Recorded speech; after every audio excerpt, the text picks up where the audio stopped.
the group of wants to interview in the KFC, then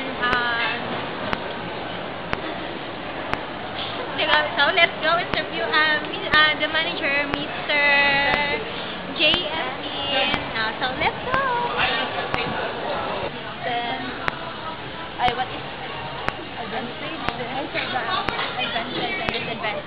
Ang advantages kay regarding sa food company. Pwede mag-order ka. So di na ka mag-manual og sulat, di na ka mag-manual og lista. Naka-computerize na siya. So ikaw na lang ka mo basa sa unsay giban sa computer.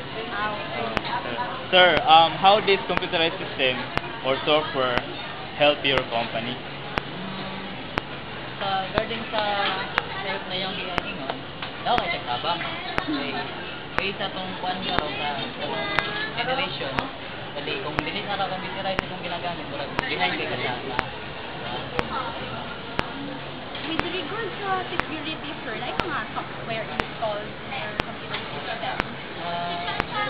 Total na siguro na yung mga install na protection para sa iyo.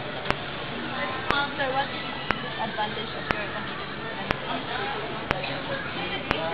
Regarding sa kuan, no connection, nasanay na kagnay computerized niya, kung nawala imong connection, ano siya? Murag mag-hinay yung problema sa niya. Ano kaya mostly ang mga common problems na encounter ninyo What? No connection. Cable, kanang connection sa cable. na maka-affect sa process? Well, that's all lang, sir. Thank you very much, guys. Thank you. Thank you, sir. Thank you. Thank you sa corporation, sir. Ayos mo.